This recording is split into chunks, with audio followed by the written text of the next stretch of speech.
Now we discuss a new topic differential equation.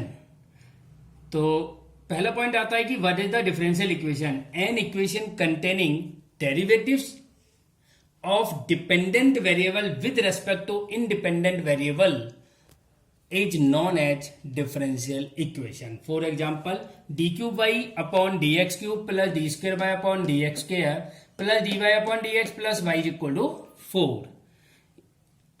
Differential equation के अंदर हमें derivative और इंटीग्रेशन दोनों का यूज करना है और ये टॉपिक हमें पहले आने चाहिए, तभी हम इस वाले चैप्टर को कर सकते हैं।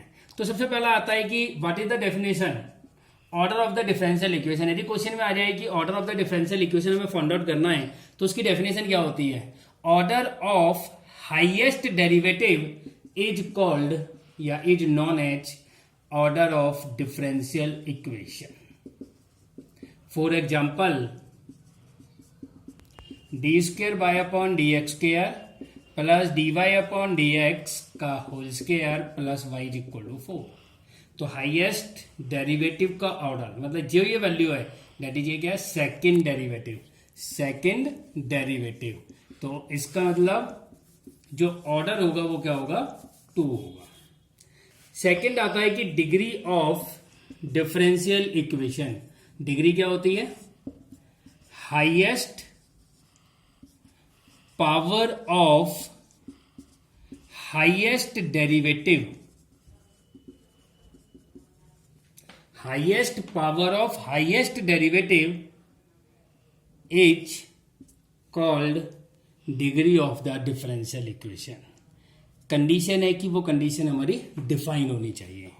जैसे मैंने कहा कि for example y d square y upon D x square plus D Y upon D x का whole square plus y is equal to 4। Highest derivative की हाईएस्ट पावर दैट इज 1। तो इसका मतलब डिग्री क्या हो गई इसकी, हमारे पास 1 हो गई। डिग्री क्या हो गई, 1। मान के चलो एक सेकंड एग्जांपल ले लिया मैंने, d Y upon D x plus 2 upon d Y upon D x which is equal to 4। तो सबसे पहले क्या करेंगे, ऐसे सिंप्लीफाई करेंगे। D Y upon D x का whole square plus 2 is equal to 4 d Y upon D x. तो highest derivative that is 1 की हाइएस्ट पावर, इसका मतलब 2। तो इसका मतलब डिग्री क्या हो गई इसकी, 2 हो गई। For example next, d square y upon D x square plus D Y upon D x का whole square plus is equal to 4। तो find the order and degree. Order is highest derivative 2, उसकी जो power है वो क्या होगी, degree that is 1। यदि वो पूछ ले कि sum order and degree, sum of the order and degree, तो क्या होगा 2 + 1 is equal to 3। Next example, D square by upon D x square की whole power 1/3 is equal to d Y upon D x plus 4 की whole power 1/4। तो जो power है वो हमारी क्या है, फ्रैक्शन में नहीं होनी चाहिए। तो पहले इस पावर को फ्रैक्शन को हटाओगे।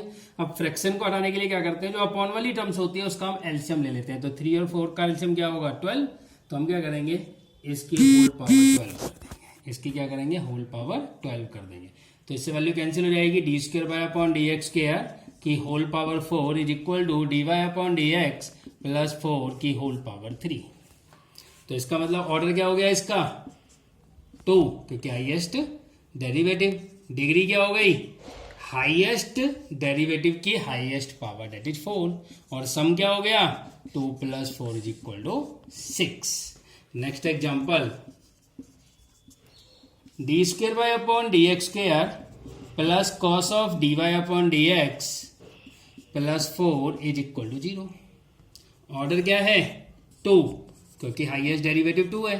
डिग्री क्या है, देखो कॉस के साथ कभी, कॉस के अंदर कभी भी हमारे पास d Y upon D x नहीं होता। तो इसका मतलब ये कंडीशन तो डिफाइन ही नहीं है। तो इसका मतलब डिग्री क्या हो जाएगी, not defined. Not defined.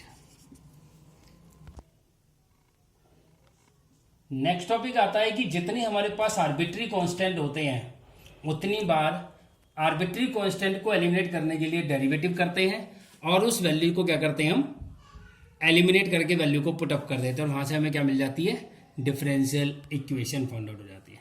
For example कोई वैल्यू है मेरे पास y equal to 4ax, Y square is equal to 4ax। अब मेरे पास कितने आर्बिट्री कांस्टेंट है, एक आर्बिट्री कांस्टेंट है, तो इसका मतलब क्या होगा, मुझे क्या करना पड़ेगा, एक बार डेरिवेटिव करना पड़ेगा। तो मैं differentiate with respect to x on both side, 2y और y का डेरिवेटिव y1 इंटू 4a। अब 4a की वैल्यू क्या करते हैं, पुट इन 1, जब पुट अप करोगे तो क्या आएगा, 2y y1 is equal to into X is equal to Y square, Y से वाई का टिका कैंसिल हो गया, but y is not equal to 0, तो 2y1 into X is equal to Y, ये आपका सॉल्यूशन आ गया।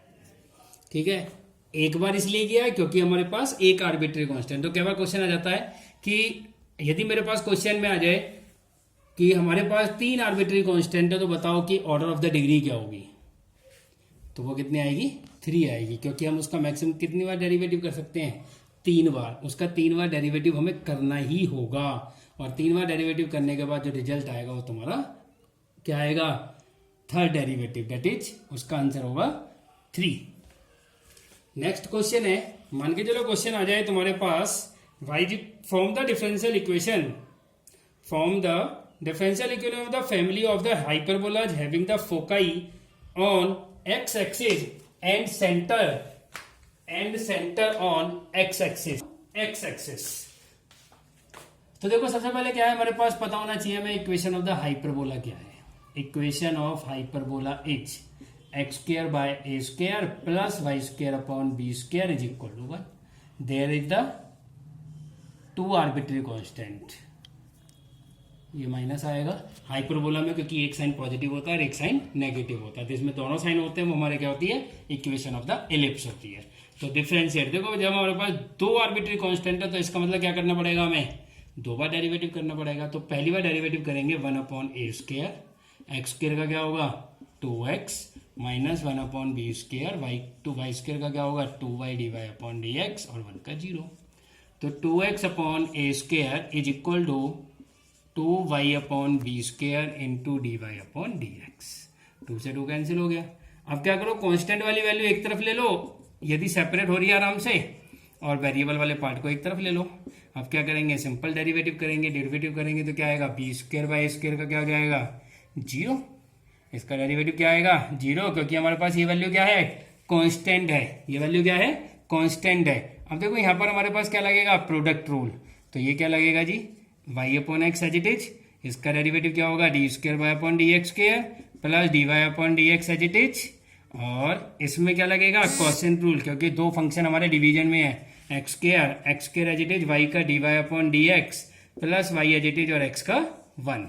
अब क्या करेंगे, 0 is equal to y upon x d square Y upon D x square, value यहाँ पुटअप कर दो, 1 अपॉन एक्स मल्टीप्लाई करोगे अंदर d Y upon D x का whole square plus y upon x into D Y upon D x. Upon में क्या है, x square LCM है, तो एक्स स्क्वायर एलसीएम ले लो, तो यहां से हमारे पास क्या आ जाएगा, Y into D Y upon D x plus X D Y upon D x का होल स्क्वायर और plus X Y into D square Y upon D x square is equal to 0। और इसे मैं क्या लिख सकता हूँ, X Y Y 2 plus X Y का वाई 1 का square plus Y Y 1 is equal to 0। ये आपका क्या होगा, आंसर। क्वेश्चन है, form the differential equation corresponding to this equation where A and B are 2 arbitrary constant. देखो इस question में हमारे पास 2 आर्बिट्री कांस्टेंट है और मुझे दोनों आर्बिट्री कांस्टेंट एलिमिनेट करने हैं, और एलिमिनेट करने के लिए मैं इसका 2 बार डेरिवेटिव कर सकता हूं। तो मैं कैसे करूंगा, सबसे पहले इसका differentiate with respect to X on both side, that is Y का डेरिवेटिव y1 e की power X as it is, क्योंकि 2 फंक्शन मल्टीप्लाई में है, a cos x का minus sign x plus b sine x का cos x plus a cos x plus b sine x into e की power x का e की power x। बच्चे इसमें गलती क्या करते हैं कि यहीं पर लगा के छोड़ देते हैं, उसमें प्रोडक्ट रूल पूरा यूज नहीं करते हैं, तो इसमें यही गलती होती है मेन। y1 is equal to e की power x minus a sine x plus b cos x, और ये वैल्यू किसके इक्वल गिवन है मुझे, y के इक्वल, तो ये value y।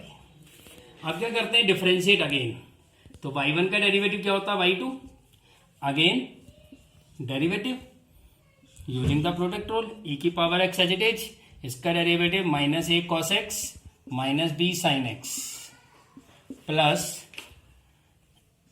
Minus a sine x plus b cos x a की पावर एक्स का ए की पावर एक्स प्लस वाई का क्या होगा y1 y2 is equal to, अब मेरे पास जो वैल्यू है ए की power x minus a sine x plus b cos x, मेरे पास इसकी वैल्यू पता है मुझे क्या होगी y1 माइनस वाई, और ये y1 है ही, और यहां पर वैल्यू क्या होगी, इसमें तो मैं माइनस कॉमन ले लेता हूं, e की power x a cos x plus b sine x, ये वैल्यू मेरे पास यहां से आ गई।